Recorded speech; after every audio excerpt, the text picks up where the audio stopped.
to me, part of the conflict of the movie is if our children are possessed by the same entity and you think about things differently than I do, how do we work together to kind of free these kids of this being?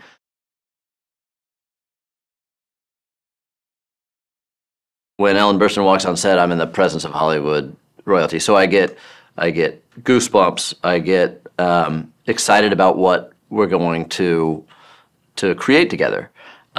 Very quickly, she makes you comfortable, she cracks a joke, and all of a sudden you're just there with a collaborator. You're there with a sparring partner. You invite Leslie Odom Jr., you invite Jennifer Nettles and Norbert Leo Butz and Ann Dowd, and we're in the room talking through who these characters are and what this world is and where are we right now.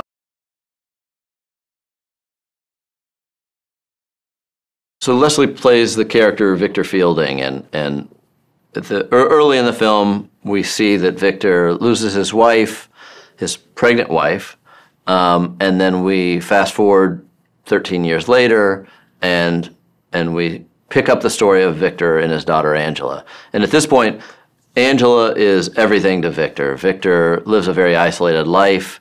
He doesn't connect too great to his community, to his neighbors. He's put church and faith behind him, and he puts everything he has into the protective relationship and world of he and his daughter, and that's where our story steps in, is challenging that.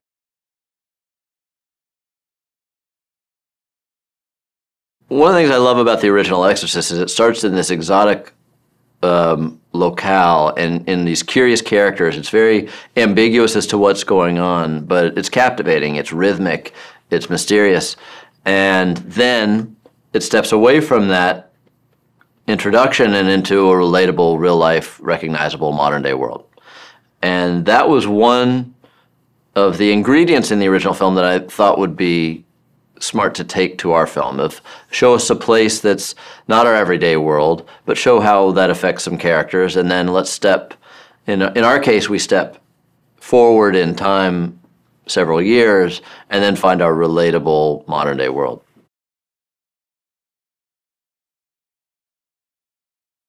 In my mind, a Halloween movie is a movie that jumps up and stabs you.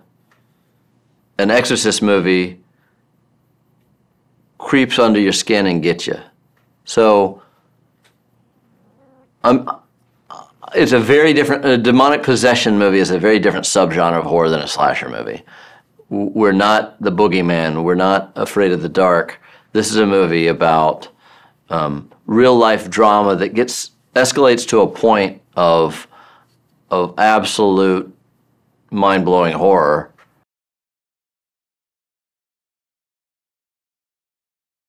I think this movie is asking a lot about belief. It's asking a lot about placebos, the power of suggestion, about faith, where you come from and what you're willing to believe if you think that that's the step toward healing.